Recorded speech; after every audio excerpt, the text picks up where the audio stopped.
Hey, Pisanos, it's the Super Mario Brothers Super Show!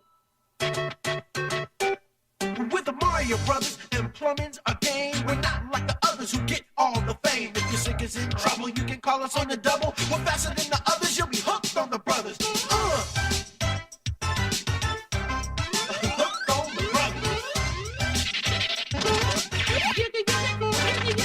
Yo, you're in for a treat, so hang on to your seat. Get ready for adventure and remarkable feats. You'll meet the Koopas and Troopers, the princess and the others. Hanging with the plumbers, you'll be hooked on the brothers. To the bridge.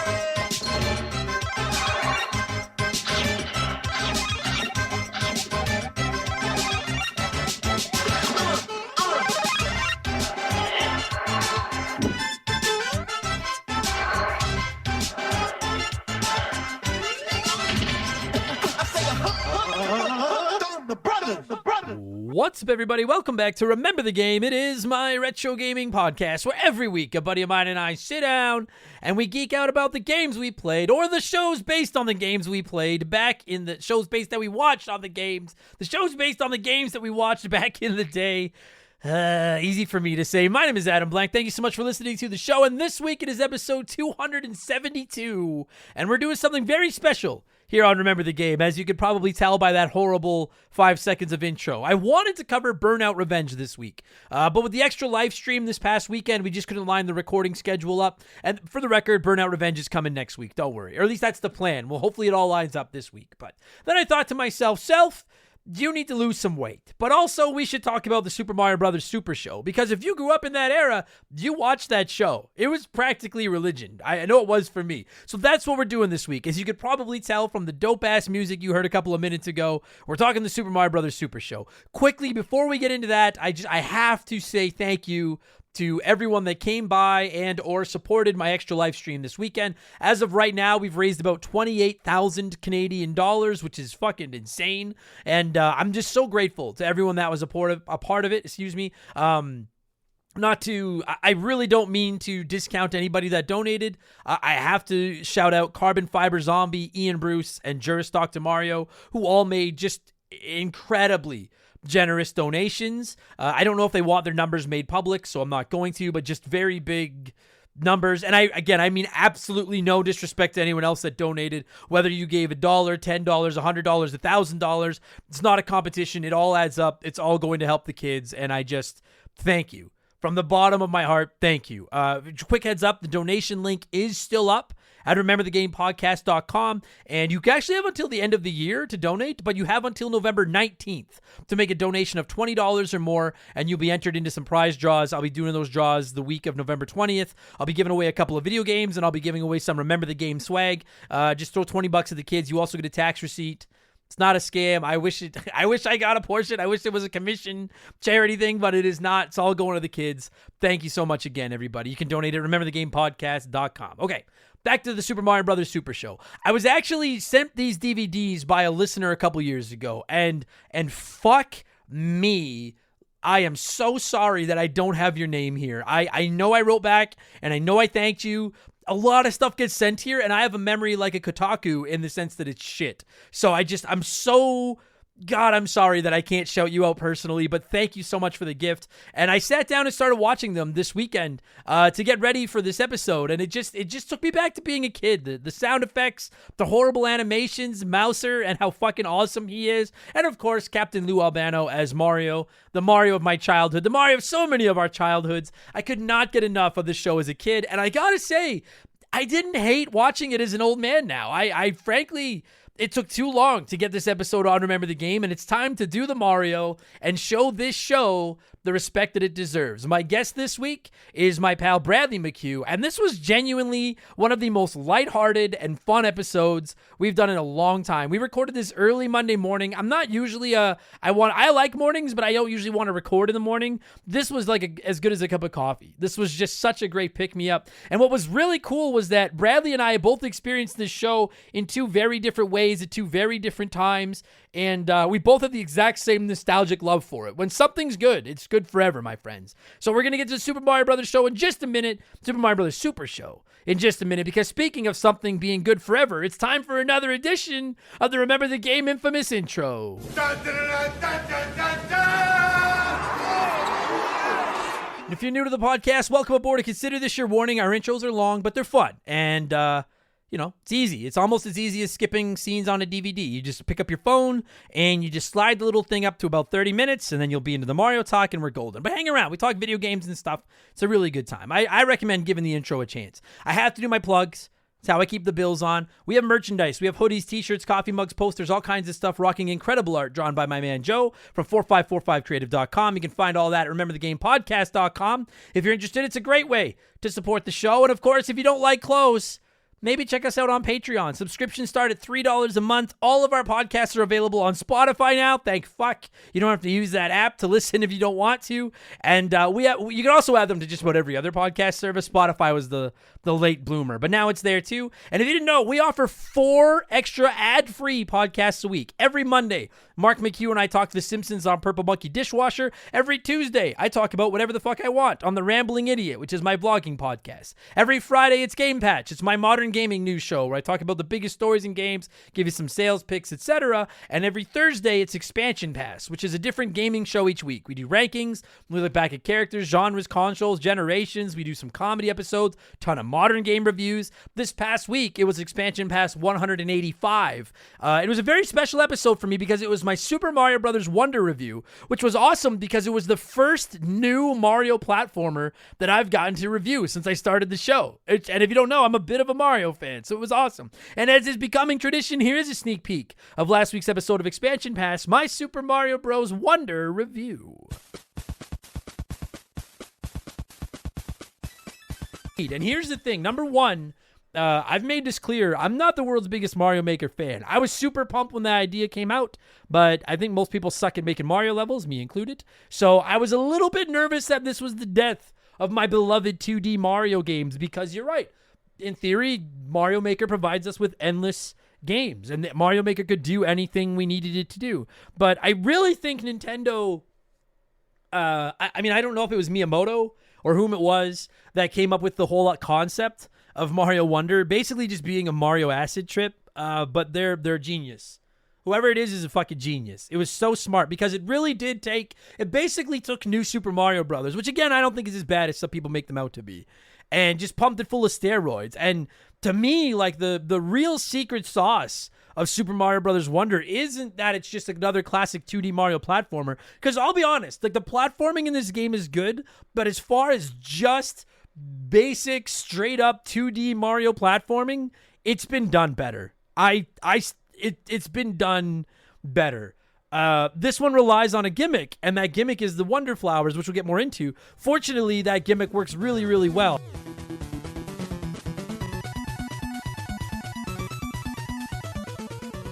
So that's now available in our archives, and this week it's Expansion Pass 186, and we're right back on the review rails with Marvel's Spider-Man 2 for the PlayStation 5. I finished it over the weekend. I'm ready to talk about it. I will warn you, unlike just about every one of my modern game reviews, this one is going to be a full-blown spoiler cast. It's just the story, all the characters that show up. It's just such a massive part of the game. I don't think it's possible to do a long spoiler-free review of it. I think the only other times we've done that were The Last of Us Part 2 and God of War Ragnarok, which are available in the archives if you're interested. So again, tomorrow, Thursday, it'll be my Spider-Man 2 spoiler cast. So again, subscriptions start at $3 a month to get new podcasts every week, instant access to over 500 ad-free archive bonus podcasts, plus access to our Remember the Game Discord, the chance to vote in our Patreon polls every month, the ability to submit comments to be read on our shows, you can DM with me, and you even get a shout-out and get to hear me mispronounce your name like I'm about to do to most of these people. A huge thank you to our newest patrons, JRPG Fan, Wasabi,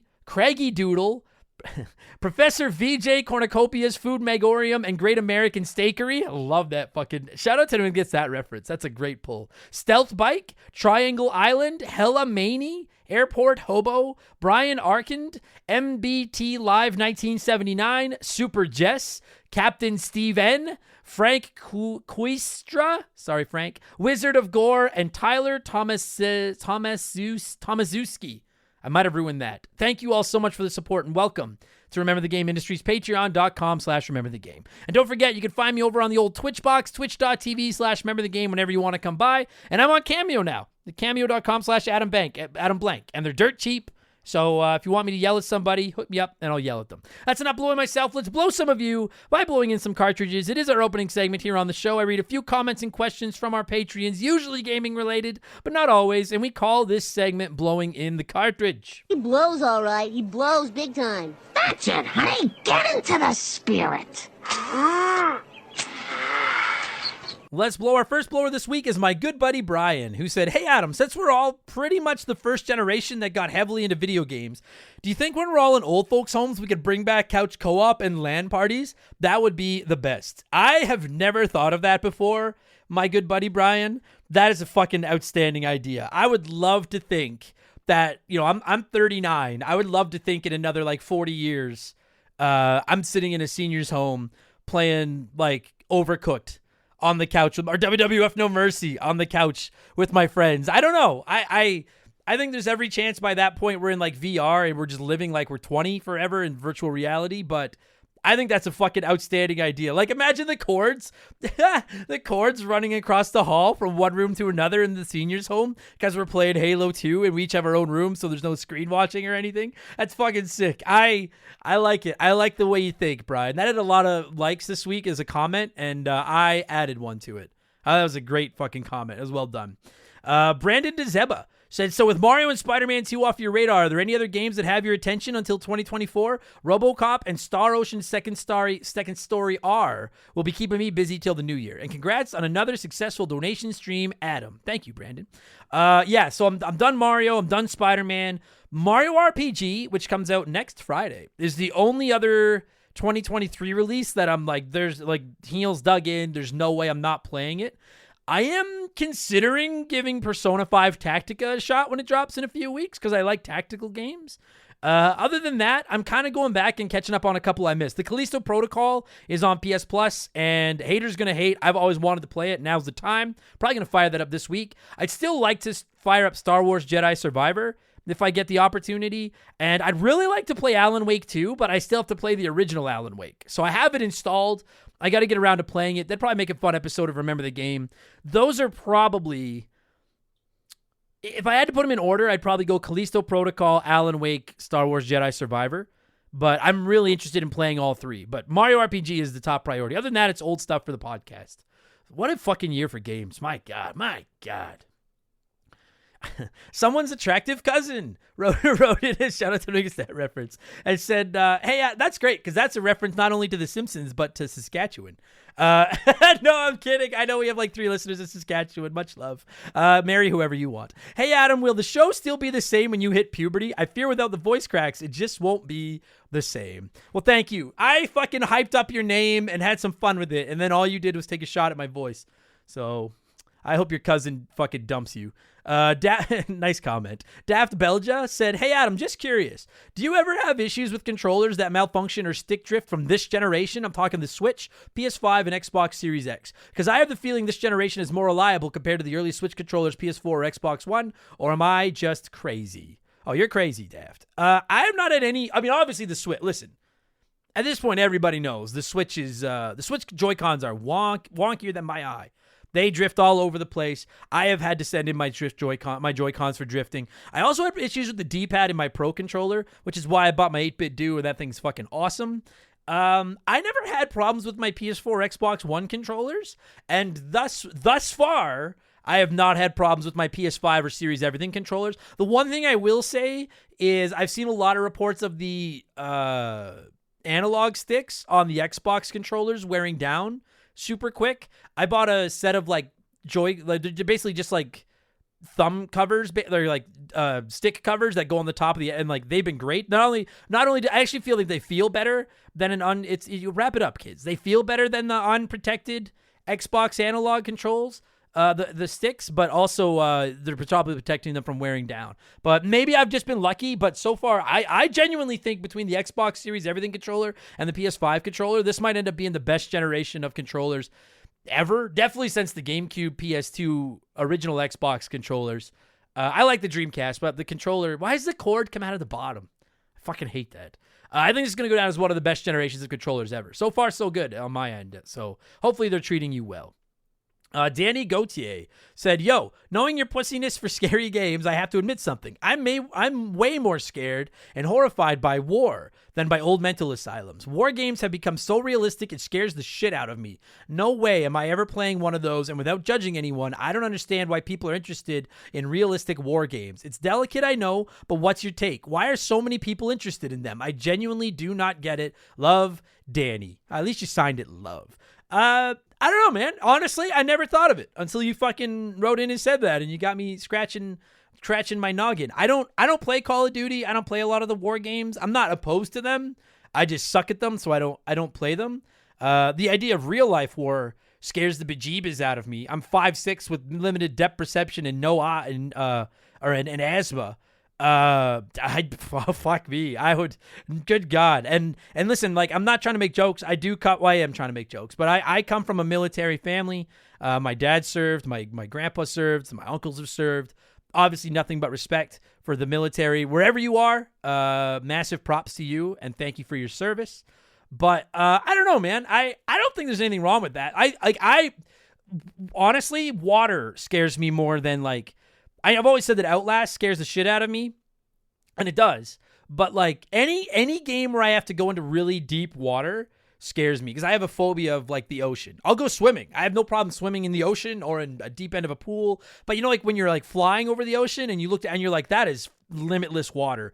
That scares the fucking shit out of me. Do you remember the original Final Fantasy VII where you have to go underwater in the sub and weapon is down there? That makes me very anxious. So I don't know. Is that any weirder than being scared of war? I think it's just if you're scared of something, you're scared. I'm never playing Subnautica. Fuck that. I get it. Yeah, I get it. And I don't think there's anything wrong with being scared of war. I don't know why people enjoy it so much. I guess it's kind of like, I don't know. Is it kind of like paintball in a way, I guess? Like for people to play the video games, it's just like an escape to, I don't know. I've never been into them, so I can't speak. If you've been into them, let me know. Why you like war games so much, huh? Curious. Thanks, Danny, for writing in. Appreciate you. Greg M. said, "Hey, Adam, another great week of amazing podcasts. Thank you. Love the 24-hour stream. Thank you. I did a lot of lurking in there. I wanted to ask you about your thoughts on these glasses that are coming out that can overlay a screen over your vision, like the X-Real Air glasses. Is this something you can see yourself using, or do you think it's just a fad that will eventually disappear and be forgotten about? Keep up the great podcasts. Go Leafs, go." I agree with literally everything you said until the last 3 words. The Maple Leafs are... Boo the Maple Leafs. That's all. I can't think of anything else. Okay, so to answer your questions, do I see myself using these glasses where it basically puts the overlay right in front of your eyes? No, probably not. But I only have one eye, right? I don't really use VR either. I'm not interested. I get motion sick very easily. I'm really just not all that interested. As far as the glasses, though, I don't think it's a fad. I think that we're maybe a little ahead of where it's got to be, but I don't think it's a fad. I'm telling you right now, and some of you are going to disagree with me, but some of you that are my age will remember this. I remember when the iPhone was first announced, and people were like, I don't want my music and my phone in the same thing, because if I lose it, I just lost my iPod and my phone. That's fucking stupid. And now... can you imagine life without a smartphone? I genuinely feel like stuff like these glasses where your screen is right in front of your eyes, or I wouldn't be surprised if we end up with something that beams into your head. I said it 5 minutes ago. We were talking about when we're going to be old. I think we'll all just be living in VR extra lifestyle eventually. So I don't think it's crazy. I don't think it's a fad, but I do think we have a ways to go before we're there. But we're going to get there. And fuck, people are already driving and texting and shit. Imagine what they're going to be doing when they can drive and watch porn on their glasses and you can't even fucking tell. Oh God. Maybe that is maybe the one way I would use those glasses. Not for driving, but the porn thing sounds kind of like that Simpsons where Homer has the glasses with the fake eyes on him so he can sleep in court. Just watching porn, but it looks like you're staring straight ahead. Man, he's really happy. Anyways. Good question, Greg. And finally, Before we move on, it's letter time. It's letter time. Professor VJ Cornucopia's Food Megorium and Great American Steakery wrote in.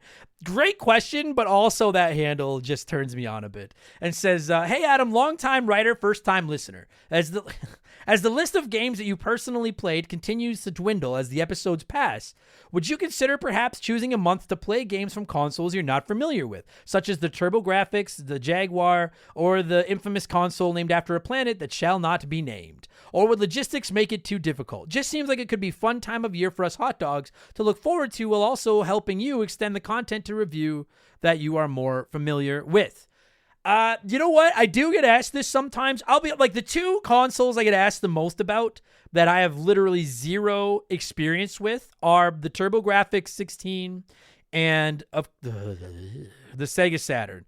There's also, there is the Jaguar. I do get asked occasionally about like Atari games, ColecoVision. I never really played a Sega Master System. I think we've covered one or two games from that have been re-released.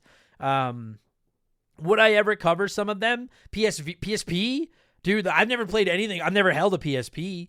I wouldn't say no. The Saturn, I would say probably no. I don't want all you Saturnians cream in your pants. Maybe just relax. I'm probably like, I don't know. Okay, if I'm being dead on it, I'm in a good mood today, so I'm just putting all my cards on the table. I would really like to fire up a TurboGrafx at some point and see what it's all about. I can't say anything about the Jaguar because those games are pretty not that easily or readily available these days. And before you write in about emulation, that's a little too complicated for me.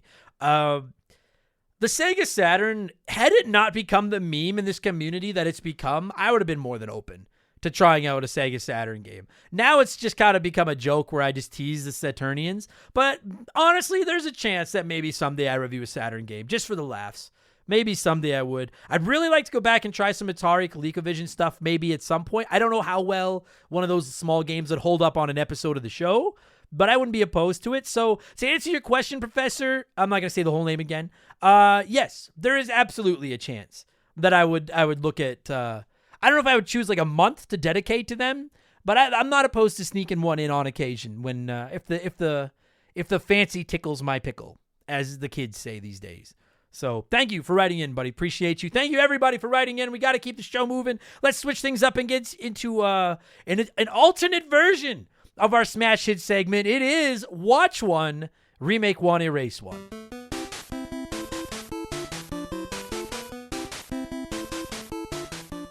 And a huge thank you to Classic Concentration from the NES for unknowingly providing us with the theme music for the show. The rules are simple. Every week I give our listeners 3 retro video game cartoon shows. They can watch one as it was released. They can remake one as a modern cartoon. And the third is Erased from Time Forever. And as always, there are no wrong answers, but there is a right one. We'll get there in just a minute. This week we're talking old school gaming cartoons, right? So why not? I've got The Legend of Zelda, Mega Man, and Captain N. And 58% said watch Mega Man, remake Zelda, and erase Captain N. That seems like blasphemy to me. I can't believe it was that big of runaway. No other answer got more than 10%. 58%. Watch Mega Man, remake Zelda, erase Captain N, the Game Master. For shame. Let's see what a few of you had to say here, then I'll tell you what the right answer is, and it was not that. Fuck. Troy Evers said watch Mega Man because I haven't seen it. Remake Captain N because some of the smaller Nintendo IPs could be a blast to see redone. Erase Zelda because we need to completely scrap it and do something better. I don't disagree with anything you just said there. It's not the order I would go with, but I don't disagree with any of that. That Zelda cartoon is an abomination, and any of you jonesing for it need to fucking go have a cold shower or something. My God. Ah, God, that show sucks. Excuse me. Got a hiccup there. Wildcard said, okay, I haven't watched any of these, but here we go. Watch The Legend of Zelda because of the stupid excuse me gimmick. Wildcard, you are better off having never watched that. Just ignorance is bliss, my friend. Remake Captain N because I feel we could use a better mod around here. Nice. And erase Mega Man because we got to erase something and I really want to try to fix our beloved Captain N. Sound logic, minus wanting to watch Zelda for the excuse me thing. Fuck no. Phoenix Wrong said, I'm nostalgic for Mega Man, so I will watch that fondly. I'll erase Captain N because I missed that train, so let it sail off and disappear. Remake Zelda because I think a Legend of Zelda anime would be sick. Spelled S-I-C, which is what I assume the kids do these days. Or maybe it was a typo. I don't know. Sound logic, I get it. And Aeroslonic said, said, excuse me, Adam Blank, Tuffy, but good memories. I'll watch Captain N. It was a bit weird with Mother Brain and some of the other characters, but the nostalgia runs deep. I'll remake Zelda. With today's animation and the history of all the games, you'd have one hell of a show, and a ridiculously hot Zelda 2, and erase Mega Man. I didn't watch this as much, probably because we were poor and had one shitty TV with VHF, UHF on it, and parents needed to watch their shitty shows. You know, I don't blame you for not watching Mega Man. I remember when I was a kid, it was on at like 6 a.m. I had to get up early to watch it. And if my parents caught me, they'd give me shit because we weren't supposed to get up before 7. So no hate to any of you that didn't watch Mega Man back in the day. I'm actually going with 10% of you, the runner-up, including Andrew Pritchett, who said this is a savage one. Captain N is a beautiful mess, and it inspired a friend of mine to make his own NES controller belt buckle at college, which was beyond cool. I love the Mega Man cartoon as a kid, but I've heard it didn't age well, so let's remake it to give Mega Man his due. And excuse me, Link, but you're out. Rules are rules. Rules are rules, and in this case, the rules help, because Link needs to go. I'm jumping right to my erase. I'm erasing The Legend of Zelda, because A, I'd prefer a live-action show, and B, they burned that bridge forever with excuse me. Every time I came home to watch Mario and Zelda was on instead, I got so fucking mad, and I watched it, but I didn't fucking like it. Mom would come in, and I'd be crying while I was watching cartoons. It's that stupid fucking elf with his stupid fucking excuse me, and Bradley and I get into it a little more. God, I hate it. So I'm erasing the Legend of Zelda cartoon forever. As far as the watch and remake, I'm going to watch Captain N because I didn't watch it too often as a kid and I thought it was awesome whenever I did see it. So I'd like to watch it again. Mega Man, I have watched the whole series. I'm going to remake it because it wasn't very good and you could make a great Mega Man cartoon. Mega Man should be bigger than Pokemon. So we're remaking the Mega Man cartoon, and we are putting fucking Jeff Bezos money behind it, and yada, yada, yada. Mega Man is now our Lord and Savior. Thank you, everybody that wrote in to play along, as always. Let's pause here. We'll get a quick word in from our sponsor, then I'll say what I've been playing, and we'll get into the Super Mario Brothers Super Show. We will be right back.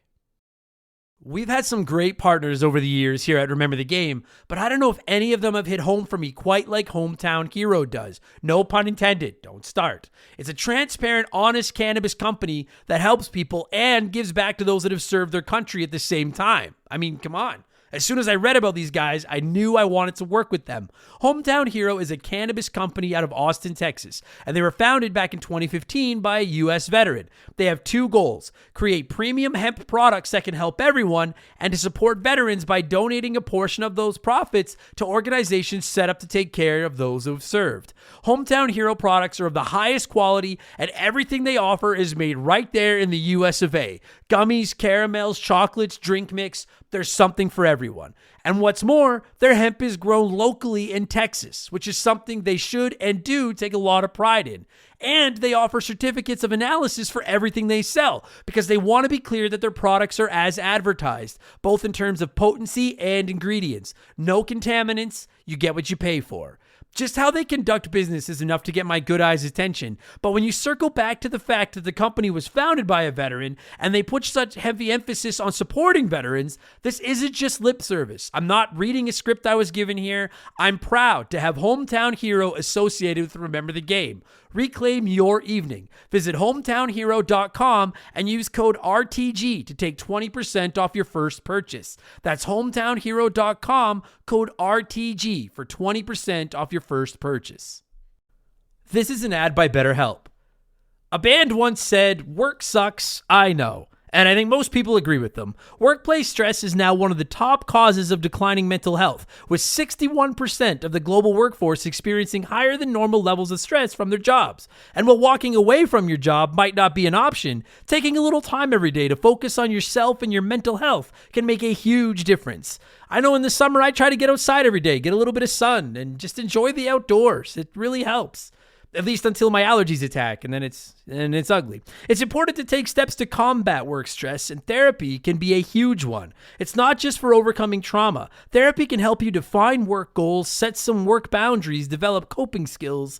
It's like a cheat code for life. And if you're thinking, man, I'm too busy for therapy, well, look into BetterHelp. They make therapy as convenient as possible. You can meet with one of their over 30,000 therapists online and on your schedule, just like over 5 million people around the world already have done.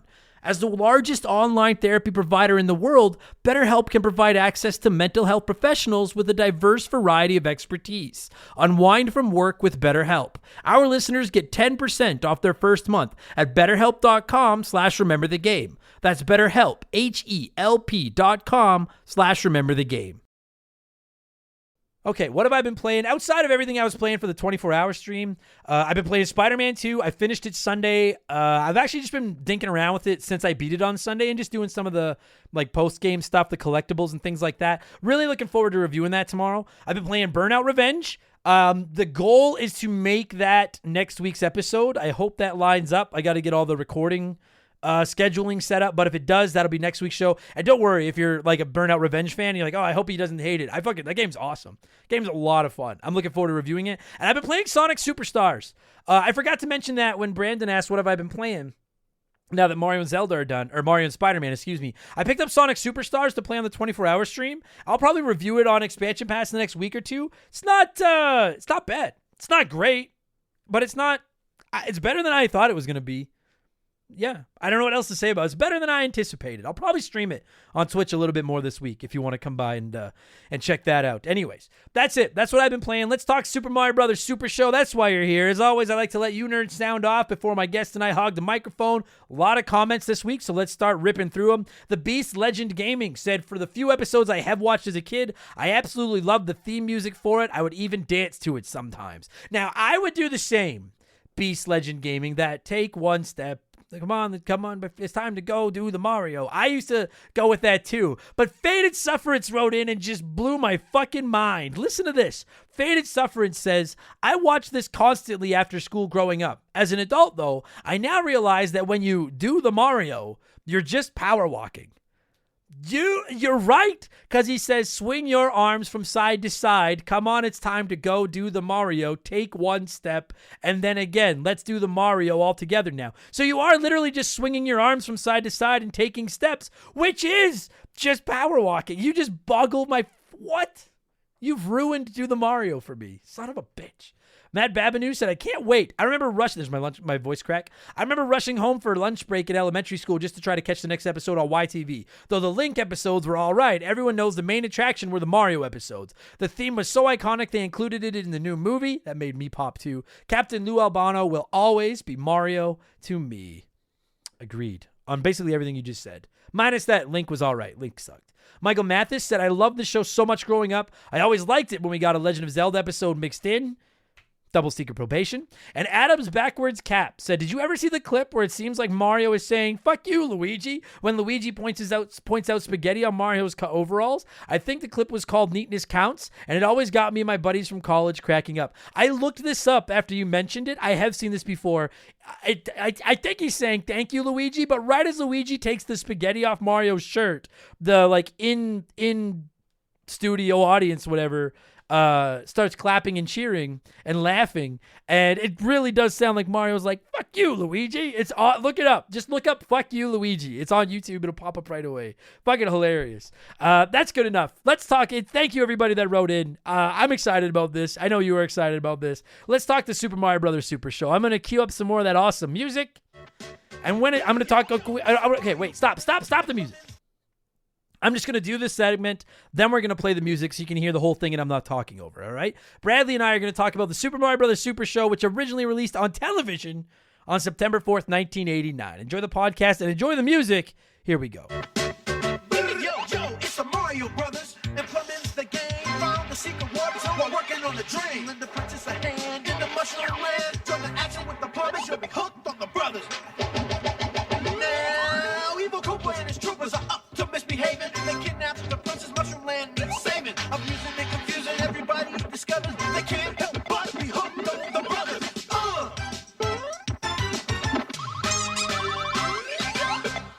All right, so this is gonna be a very, I hate because people use this for like Christmas episodes and stuff, but a very special episode of Remember the Game, because we just wrapped up the 24-hour extra live stream this weekend. I know you're all sick of hearing about it. I'm sorry, but I haven't had any time to prep an episode this week. I'm fucking tired. And then I thought to myself, hey, what's something I could just talk about for 40 minutes without really needing to do any homework at all. And the first thing that came to mind was the stupid Super Mario Brothers Super Show because it's excellent. And joining me via the blank phone this week to talk about said stupid show is the Luigi of Remember the Game. And that is my pal Bradley McCue. What's going on, man? How are you? Am I the Luigi of the McCue brothers? Well, you're the younger one. Is Luigi younger? I thought he was older for some reason. Or is he just taller? Yeah, he's just taller, but he's his cowardly younger brother, yeah. Oh, okay. Sorry. I've already discredited myself right on the podcast. How you doing, Adam? How's it going, bud? I'm doing good, man. I'm excited about this episode. This is going to be it's just like every week we talk about a video game, right? And I'm trying to remember all the details of the game and the shit that people's going to want to hear about and stuff like that. And this week it's like, no, we're just going to talk about this stupid cartoon show that I didn't even realize this. I was watching this last night. A listener sent me the DVDs. And my God, I'm so sorry. I'm going to make sure if I've got it, I'm going to write down who sent them to me and thank you in the intro. We're doing this part first. So hopefully I remembered your name for the intro. I'm so sorry. I'm an idiot. But I was rewatching this and I'm like, dude, this sucks just like most of the cartoons that we watched as kids suck now. But like, I don't think this one sucks as much as some shows that we watched as kids suck now. This was fun. This is a fun show. I don't know. I don't know about that.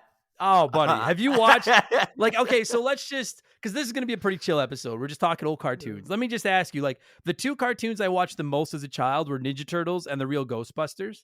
Ghostbusters holds up. That it's a fucking good cartoon. Ninja Turtles, I love those guys, but that show is Yo, be very careful, my guy. It's pretty bad, buddy. Are you out here? No. 03, 12, and 17 are all phenomenal. The original 87 cartoon is a little loose around the edges today. No way. Yeah. No, I don't Raph's know. a pussy. Half the time they're colored the wrong color. The voices are wrong sometimes. I will admit that every episode is the same, but I don't know. That's cartoons. I don't know. I don't think I can get on. I think Ninja Turtles holds up. So wait. So you think 87 Ninja Turtles has aged well, but this show hasn't?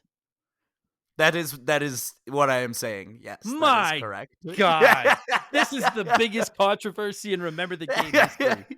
So let me ask you then, what cartoons did you watch as a kid, and do they hold up if you've rewatched them? Okay, so when I was a kid, I used to watch Foxbox, and the shows that I watched that were on is I watched the 03 Ninja Turtles, and I agree, it holds up. It's really good. And I watched Kirby Right Back at Ya. Did anybody else watch Kirby Right Back at Ya, or am I completely dead alone on? Kirby had a cartoon show? Yeah, dude, it was called Kirby Right Back at Ya. You're younger than me, though. Like, if you're like, oh, I grew up watching the 03 Turtles. I was 20 when the 03 Turtles started. So, yeah, I was a kid. I was really little. I was like 8 or 9 when I watched that. I watched that. Shit, Kirby Right Back at Ya. I'll be damned. All right. Kirby Right Back at Ya. That show actually does hold up. I will tell you. That show actually does hold up. It shreds. I really liked that one. And then I had like old VHSs that had like the Super Mario Brothers Super Show. Sure. We watched a lot of old cartoons on like, oh boy, I hope the cops don't come for me for this one, but like on LimeWire, we watched like a lot of like the Mario Brothers show and like the Legend of Zelda cartoon, which I've seen every episode of. And that one probably aged the worst. That's the one that aged the worst. The which one? Sorry? The Zelda cartoon. That one aged worst. I'm so glad that, we're okay. Two things. One, that warms my heart because I use LimeWire for music and porn. So that is the age difference there. You currently use LimeWire for that? No, back then. Now I can't remember. Okay. Yeah, no, back in its era. LimeWire ruined more computers than anything in the history of the universe. I didn't even know you could still get LimeWire. I don't know if you can. You probably can. I don't think you can. Oh, man. Number two, I'm glad, and I promise everybody we're getting to the Super Mario Brothers Super Show, but that's a great segue into it. I agree. I know some people love the Zelda cartoon. I got to tell you, dude, as a child, whenever I would sit down to watch this, because it was never advertised as the Super Mario Brothers Super Show and the Legend of Zelda, it was always just both. And every once in a while, you would turn it on and it would be a Zelda episode instead of the Super Mario Brothers Super Show. And the Zelda episodes always broke my heart because that show sucked. Fucking sucked. I don't even think kids then liked it. Like, no. It's so bad. If you've never Oh, seen man. it and you're listening to this, I implore you, just look up the original Legend of Zelda cartoon. Link is not a silent protagonist, but he might, you know what? That cartoon might be the reason Link has remained silent moving Yeah, forward. they're like, we Because, can't have him saying "Excuse me, princess" no more. oh my People hate God. it. Shaylee is a big fan. Like, the only game she plays are Tears of the Kingdom and Breath of the Wild. And so I was showing her clips of the old Zelda cartoon, and she was like, "Oh my God, I fucking hate him." Then excuse me, princess. And I was like, I hope that Ganon kills you and wins. Oh my This weekend, God. I was watching the Mario Brothers Super Show, and they always have the promo for Zelda at the end, which I watch the full promo every time. Yeah, me too. And they have the promo for the Zelda show, and at the end she goes, "Well, thanks, hero," and he goes, "Well, excuse me, princess." And my wife is watching anime on her laptop, and she looks up, she takes her headphones out, and she goes, "What the hell is this? What are you watching?" It was so bad, man. Oh my God. It was just, and I will say that, like, that warms my heart a bit to hear that, because I know that you're a bigger, like, I like Zelda. Like, I like the games. I know you're a bigger Zelda fan than I am. And I always Huge. wondered if I didn't like Zelda the cartoon because I was just a Mario kid, or if I just thought it sucked. And it's nice to hear a Zelda fan be like, "No, it kind of sucks." No, That makes me it feel better. stinks. It The stinks only thing I bad, liked dude. about it was the sound effect his sword would make when he would shoot the laser beams out of it. I always enjoyed that sound effect, but that wasn't worth watching it for. And we didn't get live First action. appearance in Navi. Oh God. Oh right, because that little fairy followed you around. Is that? Oh my I don't think her God. name's actually Navi, but like it is like the first like visualization of that concept of the fairy being a companion. It's so funny, because, like, listen, both cartoons, the Mario Brothers and Zelda, were clearly both, they were aimed toward children, right? This was in the, I'm telling you, if y'all weren't around back in the era when this show ran in 1989, and then obviously it was reruns for a long time. But if you weren't around back then, Nintendo was like religion. It was just everywhere. Everything you could put a Mario or a Zelda or Link or whatever, or Luigi, whomever. If you could put a Mario character on something and sell it, they were doing it. And it was on everything back then. And it had to Man. appeal to kids. And I will say that for better and worse, the Super Mario Brothers Super Show appealed to kids. Zelda, I don't really know who the target demographic for that show was. Certainly wasn't Zelda fans. No, it's like you took this serious franchise and tried to make it funny. Like, Mario's never been serious. Zelda was. Yeah. And it just didn't work at all. When I was doing research for this show, I found out that there was a third companion show that they stapled to these other two shows with some like original character. What was it called? Captain N. Oh my God! Like you a didn't... third piece. I never heard of this. I'd never heard of this till today. God, you're such a youngin'. Oh my God. There's listeners right now that are my age that are like, he doesn't know Captain N the Game Master. And he had a zapper and he'd fight like King Hippo. And oh man, but Captain N was good shit. Captain N was But those same people who were like, this guy doesn't know Captain N, have been Googling Kirby right back at you. 100%. 100 billion percent. 100 billion percent. Oh man, Captain N. I want to do a whole episode about Captain N at some point. I love that show. It wasn't as good as this show though. Okay, so now that we've wasted 10 minutes talking about I fucking love this podcast. Super Mario Brothers Super Show. This thing, like, y'all have heard two of the songs now because I've played them off the top. And this show traditionally would start off with the real life Mario and Luigi, which, by the way, they've both passed away now, but shout out to Danny Wells, who was Luigi, and near and dear to my heart, because I'm a wrestling fan, Captain Lou Albano, who played Mario. And I gotta say, man, it was like they'd start off with a live action series of Mario and Luigi and their weird fucking basement.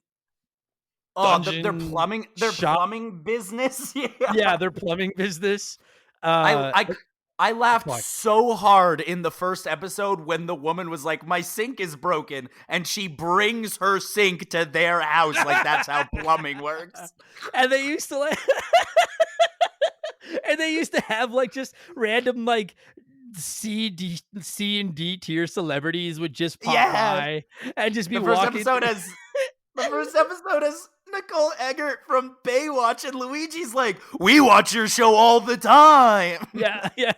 It's so stupid. And it was just the two of them in this stupid. It almost looked like an Italian restaurant in a basement with a shop off to the side. It was so dumb. But it would always start off with them, then we'd get the cartoon in the middle, and then it would come back to them to kind of wrap up it was almost like two shows in one. And I have to say that, like, listen, neither one was great. great, the live action or the cartoon. Neither one was great, but I got enjoyment out of both of them, both as a child and watching them now. And the cartoon's better, but we'll get to the cartoon in a minute. I have to say, the live action, I actually think Wells and Albano as Mario and Luigi was like surprisingly not horrible.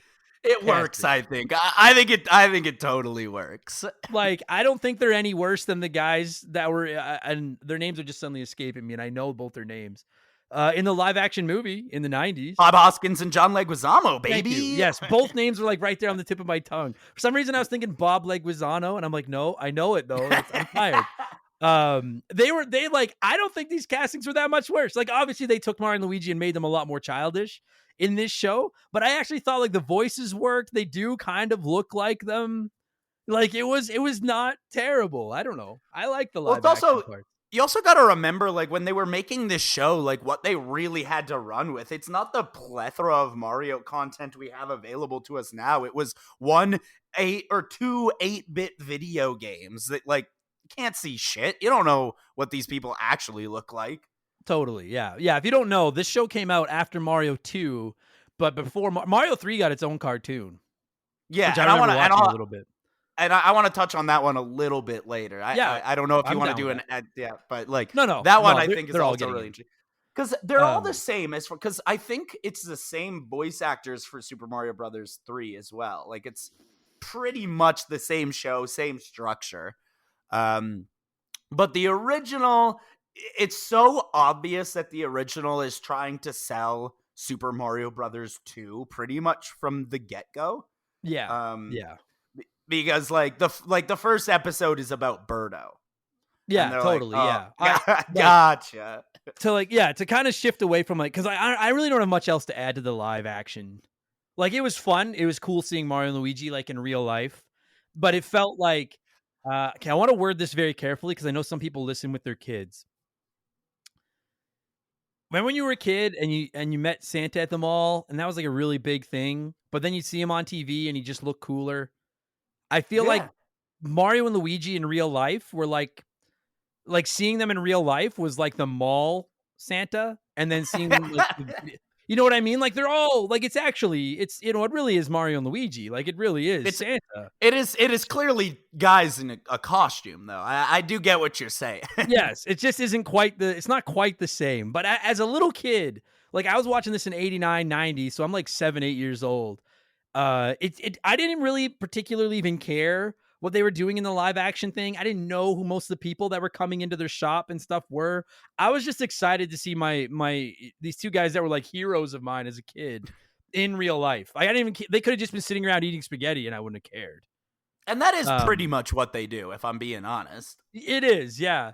But my question for you is who is the live action thing for? Like, were there a lot of kids watching this that knew who the girl from Baywatch was? Like, that knew who these, you know what I mean? Like, was this supposed to be like a kid's Saturday Night Live or something? That's like, actually you know what? That's actually probably a good way to describe it, because it's just sort of like an intro. They bring on one celebrity and then they kind of introduce the cartoon and then they do an extra. I do love that there's always like some mild conflict. Oh, and going back to just like the fucking the Baywatch girl, I thought it was so funny, and like not even in like oh, that's so stupid, it's funny, but like in a genuine, like, I thought the writers were being funny that she came in via their bathroom cabinet because a bunch of the stuff was expired. Yeah. And then they're like, come on in. And then she just appears in the house. If you haven't seen it, that's where they first find her, is in their medicine cabinet going through their expired medication. What the fuck? And I ask you, like, The only thing honestly, only reason I can think of why you would do both the live action and the cartoon instead of just the cartoon, which is clearly what most kids were really into. The only thing I can really think of is that, especially back then, like, animation was not cheap. And No. maybe they were like, well, this will eat up a third of the show. Just these two guys in horrible, like, Spirit of Halloween costumes talking to random celebrities in New York. I don't know. Like, I don't true. And I don't understand what it's there for. Like, I'm like, is it for the parents that have to watch it with their kids? I think you hit it right on the nose when you said animation isn't cheap, because, like, you're right. They only have to do like 14 minutes of animation per episode, and it looks cheap. Oh, the animation, Like, yeah. It's like there's a lot of corners being cut here. Oh, it's fucking bad. I think we're done with the live action. I don't really have much else to say. Oh, just sorry, before we wrap up on the live action, shout out to Captain Lou singing "Do the Mario."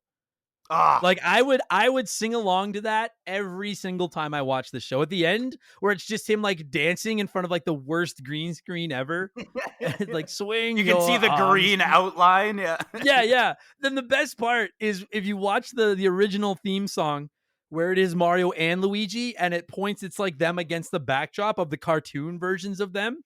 There's a part where the cartoon Mario, Luigi, Princess Toadstool, as she was back then, and Toad are on the magic carpet flying over the desert, and the real live Mario and Luigi run along the bottom and underneath them.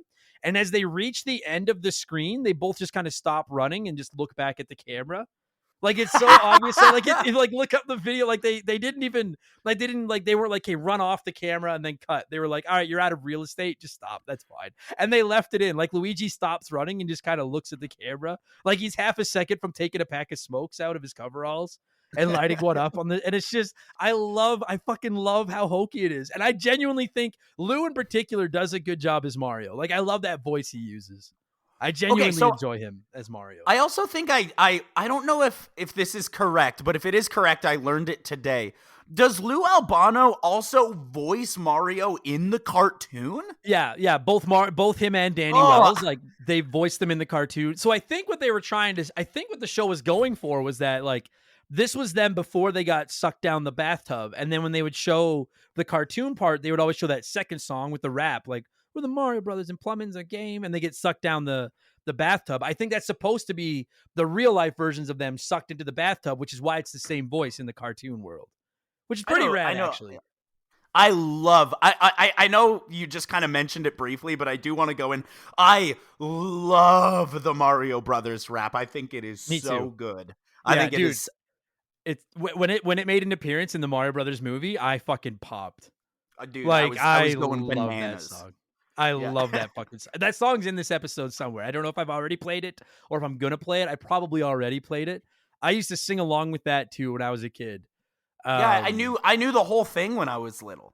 Me too. Yeah, it's a good fucking theme song. It's up there with like Ninja Turtles and like some of the best theme songs of the 80s. It's fucking awesome. Do you know the whole thing now, or did you just know it as a kid? I can hear it in my head, like, ippy yo yo, we're the Mario Brothers and plumbing's our game. Found the secret warp zone, we're working on the drain. Give the princess a hand in the mushroom land. We'll be faster than the others, you'll be hooked on the brothers. I think that's how it started. Yeah. I think that's how it started. Oh my god! And then it's like, and then they show off like King Koopa, because it's King Koopa. Evil Koopa and his troopers are up to misbehaving. I fucking love that whole song. And like, then they show up and they're in the cartoon world with Princess Toadstool and Toad. And like, we see the classic villains, which is all the shit we're going to get into now, and the power-ups and the sound effects and King Koopa and everything. And it's like, the live action was fine, but the live action was like the appetizer before the steak comes. And the cartoon was the fucking steak.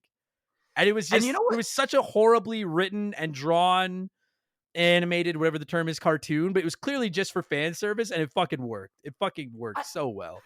I agree. I think that if you watch this and you're like, I don't like Mario, then it's like, what are you watching it for then? Mm-hmm. Why even, like, and if you play Mario, you watch this and be like, well, isn't that clever? Isn't that fun to see? Totally. Yeah. If you're not a Mario fan, the show brings nothing to the table at all. But if you are a Mario fan, and you mentioned it, every episode you tune in, it's exciting to just see like what villain, because again, this is pre Mario 3, so we don't have the raccoon tail. the Tanuki suit. We don't have the hammer We suit. don't have the frog Koopa suit. kids. The Koopa kids aren't there yet. They show up in No. the later ones. But in this one, it was basically Bowser looking like Wart. And a bunch of he looks so much like Wart, but it was Bowser. I wanted to ask about that because this show does do something that I think is really weird, is that all of the bad guys and like the villains are like, you know, like Mauser and the Fry Guy. Sniffets and Fry Guy. They're all from Super Mario Brothers 2, and then Wart is nowhere to be found, and Koopa's the main villain. I wonder why with because you got to remember, this is what I've been thinking about all weekend, is that you got to remember there were 2 Mario video games in existence at the time. One had Bowser and one had Wart. But the one they were trying to sell was the one that had Wart. So why is Bowser the main villain of the TV show? Because Wart gets done dirty all the time. Wart has gotten no love at all, and it's ridiculous. Wart's a good fucking villain. I'm pro Wart. Here's what I want. I want a Wart game where you play as Wart and you become so obsessed with becoming like Mario that you are Wario by the end of the game. Oh Jesus! It's canon. Wart is Wario. You're getting deep. Imagine, like, I thought this before. Like, imagine if, like, listen, I'm super stoked for Mario RPG Remake. I can't wait for that game. I love Mario RPG. But imagine if Smithy, the giant sword, was actually like a disciple of Wart. And it was Wart coming back for revenge. And you had to team up with Bowser to take Wart down. That'd be fucking sick. I would love that. That would be incredible. So but fuck Wart, I guess. He doesn't I'm count. excited for that remake too, but I just played the original, so I don't know if I'll get it right away. Oh, day one. I know that whole game like the back of my hand, and I don't even fucking care. Just to see Gino in the new art.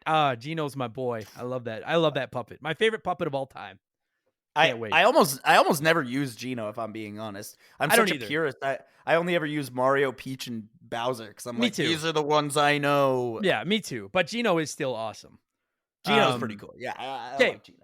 But I can't believe, like, I thought this was gonna be a 20-minute episode. We're at 22 minutes. Yeah. We barely talked about the cartoon part. Here's what we're gonna do. We're gonna pause for a break. We'll get the break in now, and then when we get back, we're gonna dive into the cartoon and all the different characters and stuff that appeared because the cartoon is, oh my god, I love it. We'll be right back. We'll take a quick break. We'll be right back. Okay, so you mentioned it a few minutes ago when we were talking about the cartoon. It's so weird that it's Bowser, but it's Bowser in charge of Mario 2 villains. He's got the Shy Guys. He's got he's got Fry Guy. He's got Mouse. Mouser's the best. Mouser's like his right hand lackey. He's like a mustache twirling villain in this one. Yeah, with like the over. I'll get you. Yeah, he'll get you. He's so evil. He's like in that very first episode. Or one of the first episodes, one of the ones I watched last night, he's got the red snakes that spit fire. And they're like his guns that he's holding, and he's like just holds them and shoots them as guns, like they're just like inanimate objects, even though they're actually living creatures. You have like those fucking red birds that drop the bombs, like you said. Birdo is there. And it's like I'm all for introducing the Mario 2 villains. I like the Mario 2 villains, but it's like I don't remember seeing Goombas. I saw Goombas in like some later episodes that I watched, but like they're not in it very much. It's like mostly Mario 2 stuff. And that bothers, like, I'm good with I think they kind of do the Koopa Troopas dirty. They just, the way they're drawn, they look kind of stupid, but at least they're there. Because Koopa Troopas and Goombas, to me, are the staples of Bowser's army. Like, those are the two, like, those are the like, the 1A and 1B of Bowser's army are the Goombas and the Koopa Troopas. And it bothers me, like, those fucking little white, like, snow guys from Mario 2 that just have, like, the black eyes. Like, they look like Goombas covered in snow. Like, they're there, but the Goombas aren't. And that always, as a kid, it always bothered me. The good news is that Goombas got their redemption in the 93 movie, you know, in that one a lot. Jesus Christ. Oh, God. I should end this episode right now. Yeah. But am I banned? Yeah, you're banned. Yeah, you're banned. Yeah. But it was always cool to see, like, that was always my favorite thing. It was like, I used to watch the Mega Man cartoon, and it sucked. But I would tune it in because I wanted to see which Robot Masters would show up. And there was a Mega Man cartoon? Oh, yeah. It was not great, but it was there. And, like, and a lot of Mega Man. I've never seen that. That cartoon is the reason Cutman is my favorite Robot Master of all time, because Cutman is like Dr. Wily's like kind of ace, and yes, Mega Man, let's get. And he's just so stupid all the time. I love it, and that's what I love about this cartoon was seeing like again, Mouser was always awesome. Fry Guy, I'm a big fan. I think Fry Guy is the coolest of the Mega Man or of the Mario 2 like bosses. The flying fireball with sunglasses, that's a pretty awesome boss. Like that's a cool fucking enemy. So there was 3 cartoons, and I think of the 3 cartoons, I think the Super Mario Brothers Super Show is the best one. In my opinion, although I really like the Mario World one, which we'll talk about in a bit. But the reason I like the Super Mario Brothers Super Show so much is that they pulled a Mario Party 2 thing where every episode has a theme and all the characters like dress to theme. There's like a pirate one, and there's like there's what is it? Butch Mario and the Luigi Kid where they're all wearing like cowboy hats. They were so stupid. And then like every cartoon would kick off with Mario being like plumber's log, so and so date, and he'd be like, here's what's going on with us now. Here's where we are. And then they would always, just being like, and it would always just be some random, like, there'd be no context. It would just be that, like, oh, yeah, no, this week we're, like you said, we're in the wild, wild west, and we're wearing cowboy hats. Yeah. Why wouldn't we be? Yeah, why wouldn't we be? And then Bowser or King Koopa. I don't think they ever call him Bowser. They always just call him King Koopa. In that episode, I think they call him Koopa the Kid, which is very funny to me. And he always just shows up and he's like, I'm gonna get those plumbers. Like him and his that was his like only obsession was this is his, he doesn't even seem to have a goal. No, he doesn't. He has no goal at all. It was like watching that very first episode you mentioned with Birdo. So in the very first episode, this like giant Birdo shows up and kidnaps Toad because it doesn't see well and it thinks Toad is its missing child, its missing baby. So it's got Toad. So then Mario, Luigi, and Princess Toadstool set off to rescue Toad. And Bowser finds out they're there and he's like, we got to get him. And it's like, they're not doing anything to you. They're just going to get Toad. Just leave them the fuck alone.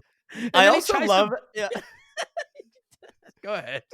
I also love that, like, in that episode with Birdo, it's like, it feels like they didn't fact check anything. They just read the manual and was like, Birdo... Yeah, it sounds like a bird. Make it a bird. It's a bird. Yeah, because Birdo never flew. It was an egg-spitting dragon. Yeah.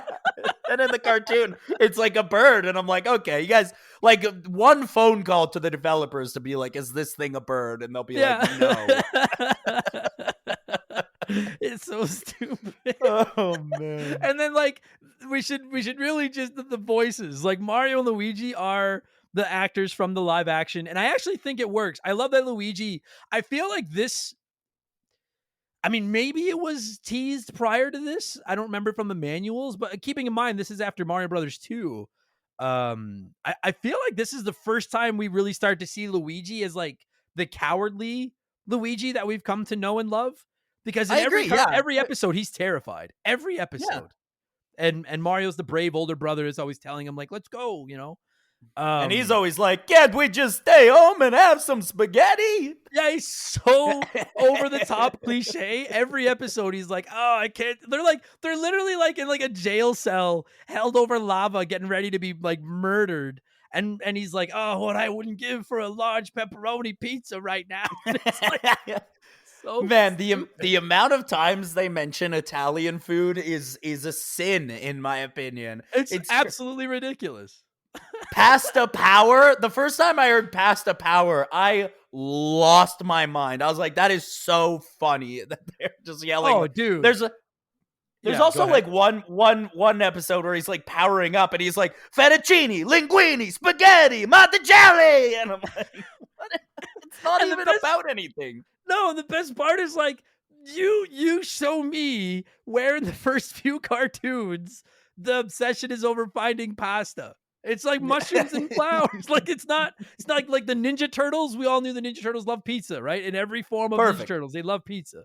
But in Mario, I don't ever remember. I like Luigi becoming a coward works. Mario just nonstop lusting over this Italian cuisine boggles my mind because he never stops.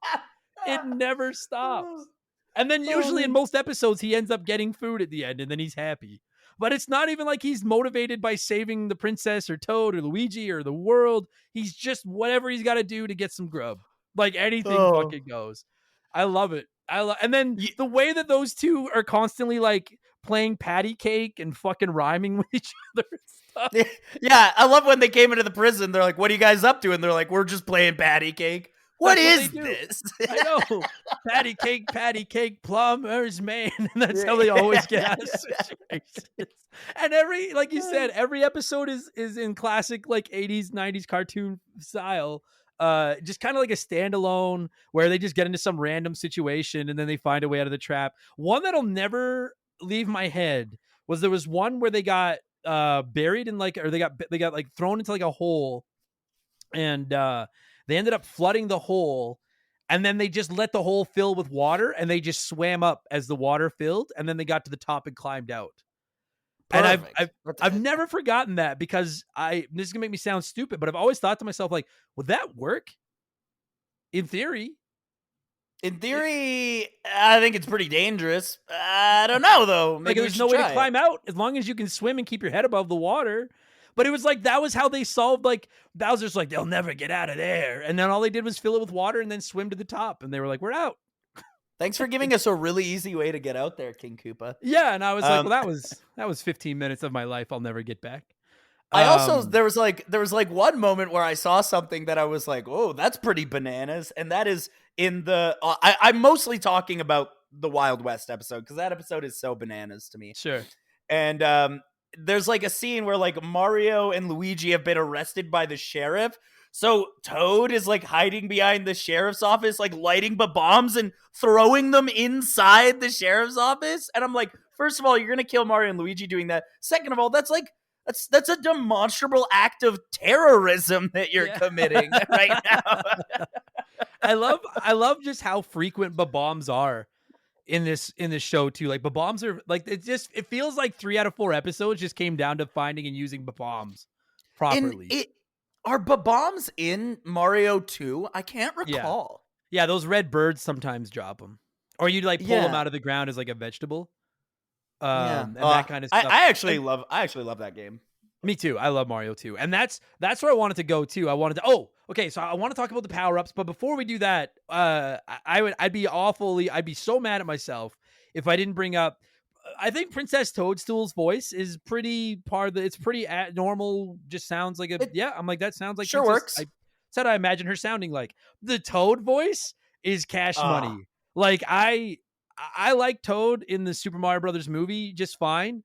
But when Toad talks like this and he's got the hard Brooklyn accent, I'm he's really like, sorry, guys. yeah, I'm not a bird, you dumb bird. And he's just so Get angry. off me, Boydo. He sounds like a gangster. I fucking love it. I love Toad. Toad has been like, when I play Mario 2, I'm always Toad. And a lot of it has to do with this cartoon, because I thought Toad was so funny in this fucking I'm gonna cartoon. make you an offer you can't refuse. Yeah. And he's just like, he's like the smallest one, and he's like the cute little guy in the blue vest and the diaper with the mushroom hat that he can take off and use as a parachute when he has the to. And then put parachute, it back on. amazing. But he's got the voice of like, he'll kill you. I had to shout out the Toad voice. It's my favorite. I actually very much enjoy Bowser's voice too. Like, it's not Jack Black, but it's pretty good. But that guy, he's also in the live action ones sometimes, as like he plays like an army drill sergeant in the live action. Yeah. But then he's also the king of the Koopas. And why do so many of them have Brooklyn accents? Including Koopa? Did he live in Brooklyn? I don't fucking know. I love it. Oh man. So it wasn't Toad just Hales. Yeah.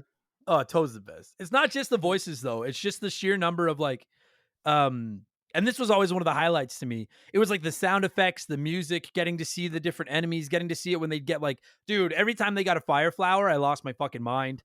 It was always really fun. Right? Especially to see like Princess get a fire flower, because we never got to see that. And then to see her get to like the different colored dress because she's got the fire flower now and stuff. I always enjoyed that. And there was just so many other references to Mario 2. Stuff like the pulling up the vegetables and throwing vegetables and stuff like that. Like, they're clearly in the world of Mario 2, but with Bowser. Yeah, I think it's charming too, the way that they present the show, because it does make you feel like you are in a bigger version of the game world, which is how you want it to be. Totally. And that's where I think sometimes the way they go to stupid settings, like, oh, now we're we're in the Wild West. Now we're in fucking outer space. Now we're in Antarctica or whatever. It almost kind of works because that is what most Mario games do. With very little rhyme or reason, you're just suddenly in a different world made of completely different things. Yeah. So it kind of worked. I don't know. It sounds stupid, but I always thought, I was like, yeah, fair enough. I get it. Kind of, all right, fair enough. Now, granted, I think the writing here is just horrible. I think the writing is just horrible, and it's probably why I don't think this show holds up that well. See, I think the writing is horrible too. I think the reason it does hold up to me is at least they do the number one thing I care about. Like, and that was I get to see these classic bad guys that I know, and I get to hear the sounds I know, and I get to see some of the power-ups I know, like the veggies and the fire flowers and stuff. And I'm like, I know the story is probably going to suck. I just want to see like the classic things. You know what I'm saying? Like I want to see enemies riding on those ostriches and stuff like that.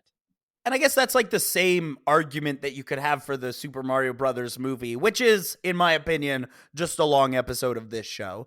But like you could have that same argument that's like, yeah, I went there to see, Mario encounter a bunch of bullet bills, and that's what I saw. Yeah, I mean, fuck that fucking movie. Like, I like that movie because I'm nostalgic for it, but I'm like, I genuinely feel like this cartoon has more references to the, like, I feel like more people working on this cartoon watched or played the games than the people that worked on that movie. Yeah, I'd probably say it's true. A Goomba is not a semi-dinosaur made of toad. Like, yeah, but like at least they've got like I don't know if the people that worked on this cartoon played the first game, but they clearly played Mario Brothers 2 because every enemy from Mario 2 is in this fucking game. But like you said, they must have never gotten to Birdo because they didn't realize that Birdo's not a bird. For fuck's sake, so stupid. Couldn't quite figure that one out, dude. Couldn't quite figure it out. And then just shout out to Fry Guy. Shout out to Mouser is the star of the show in my opinion. Mouser's fucking hilarious. He's like the Bebop of this show. Total. That's a great comparison. He is totally King Koopa's Bebop in this fucking, and like he's got that stupid. Is it like a Russian accent? I don't know what the accent. It's so over the top, and it just sounds so sinister. And then like in one episode he's a sheriff, and then in another episode he's like a forest ranger. Like he's always got these stupid jobs. Oh man, this show is fucking super. So there's one where he's like a pirate captain, I think, at some point. Yeah. He's had every job, and this time I will get them, and then he always loses, and then Bowser yells at him, and then they come back and do it again. Bowser's accidentally just got like 7 or 8 PhDs that he just kicks around. Yeah. Oh my god, man. I love it. Now, so you know what? I love it too. And you know what? Like I came in pretty ready to trash it, but then like some of the points you made, I'm like, oh, there's some charm here, dude. I sat downstairs, even if it's stupid, which it is. It is stupid. It's horribly dumb. But I sat downstairs last night and watched probably 4 or 5 episodes, and like by the end, I wasn't like sitting there being like, man, I need to marathon this whole fucking series. But I was like, I genuinely enjoyed myself for the last 90 minutes. Watching this stupid show and watching Mario and Luigi play fucking patty cake while they try to defeat Mouser at his different job every week. Oh my god. And this show, for those who don't know, in Canada at the very least, maybe not in the US, but in Canada, this show is completely on Amazon Prime Video. All 52 episodes are on Amazon Prime Video. Yeah. I know that. So that's right. The DVDs.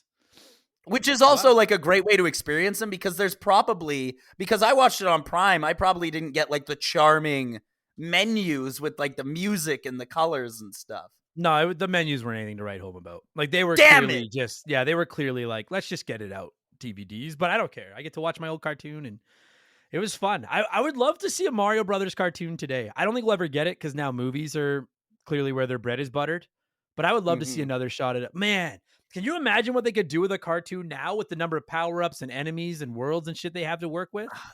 It would be unreal. And it would be unreal. But I don't know. I think it would be hard to... I don't know, though. I'm saying it would be hard to pull off. But if you span off the movie into a cartoon, I think people would watch it. People would like it.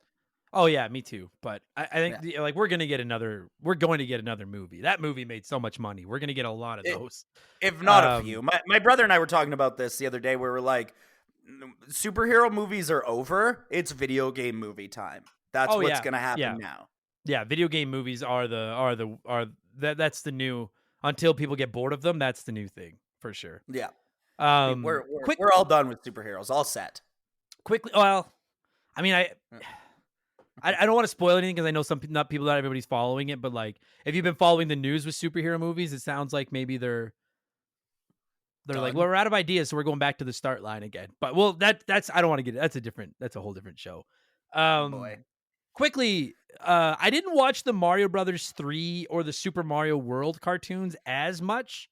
I was just getting a little older at that point, but I have gone back and watched. I remember the Super Mario Brothers 3 cartoon in particular, primarily because we got the Koopa kids, and I'm such a huge fan of those 7 kids.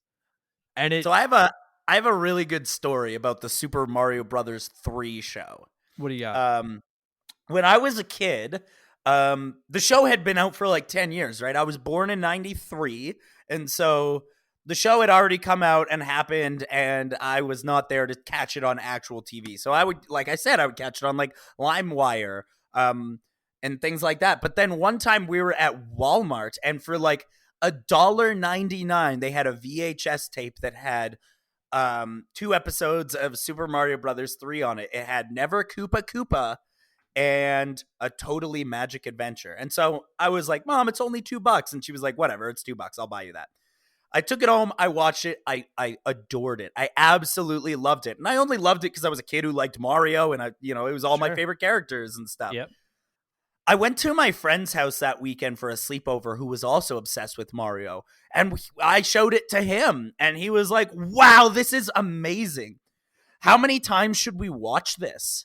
And I was like, what do you mean? And so like we decided that we were going to watch this VHS tape, which to be fair is a 22-minute tape, on repeat until we got sick of it.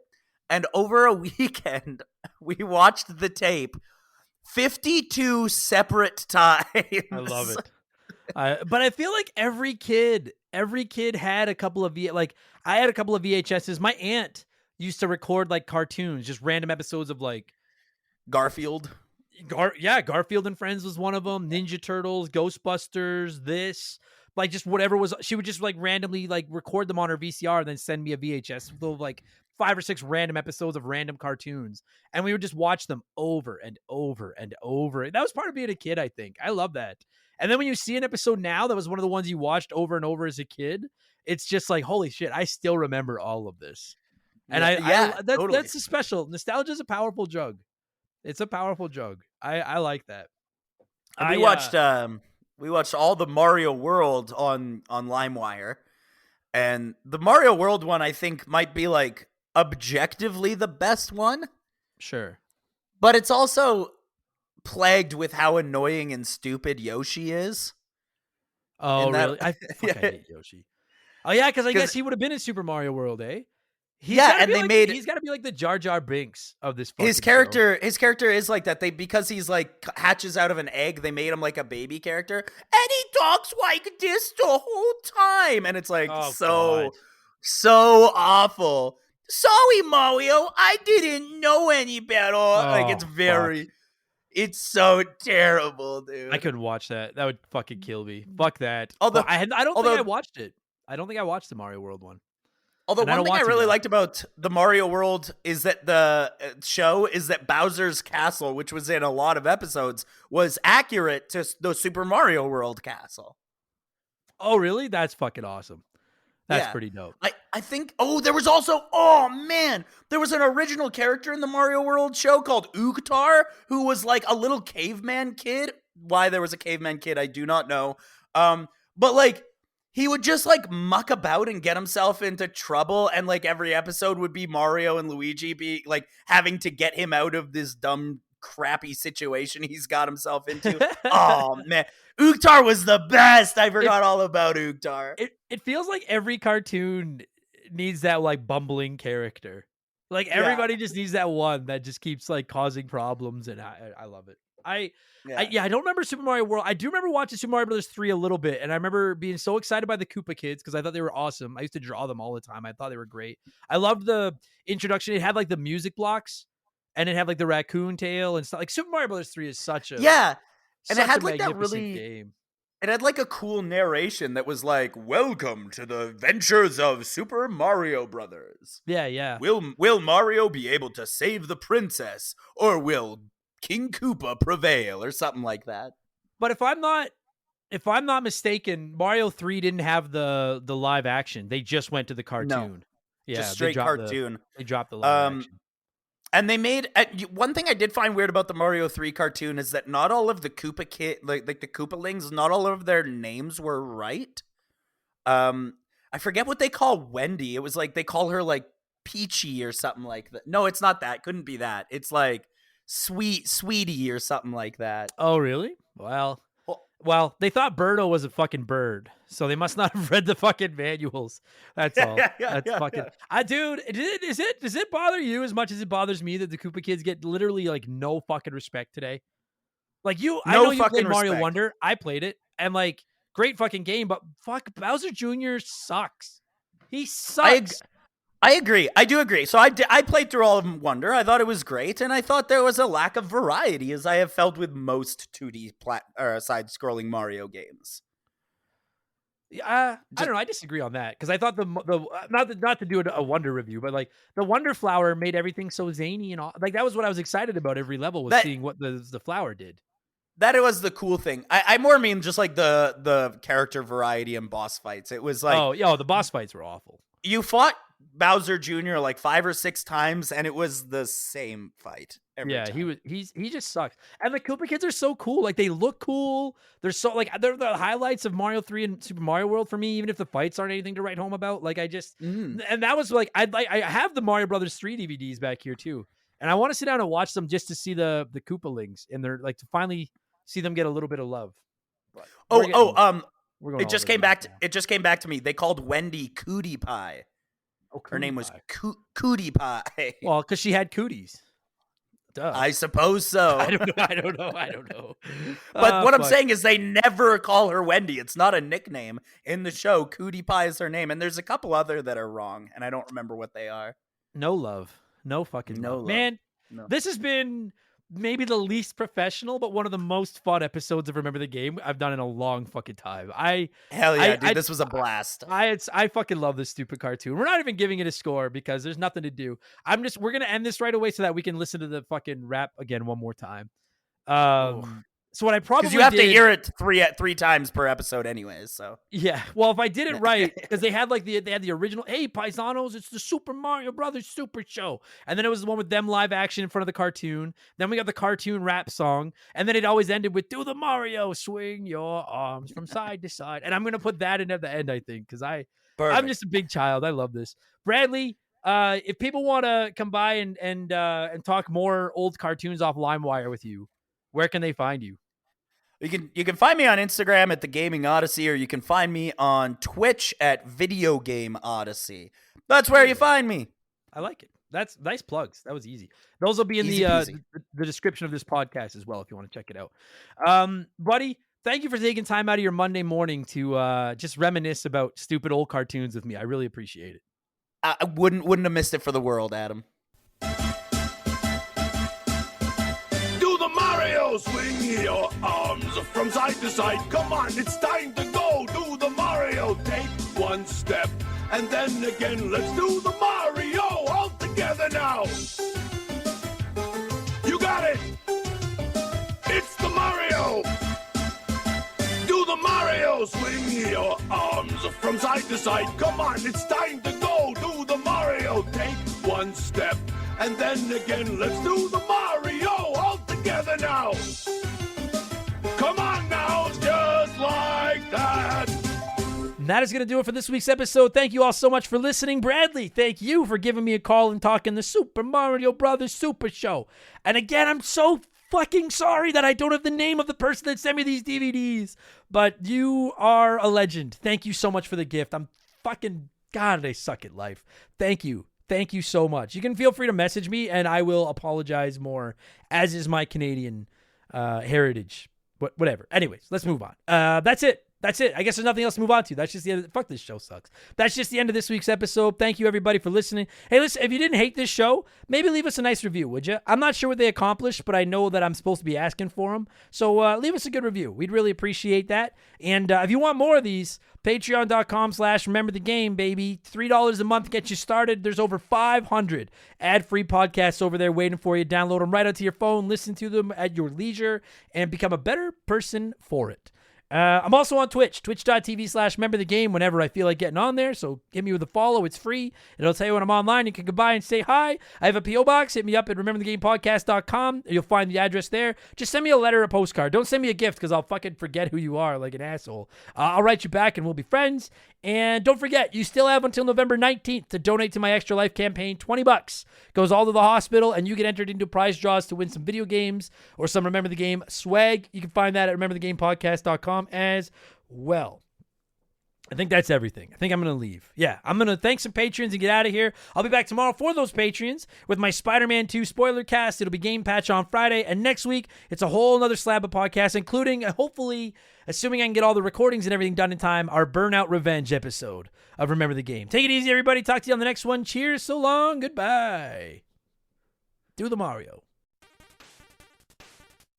Remember the Game is brought to you by our Patreons. I could not puke up all the content I churn out every week without all of your support. The following people are at the senior executive vice president level or higher at patreon.com/rememberthegame, and as such, I am contractually obligated to thank every single one of you as quickly as possible. So a huge thank you to...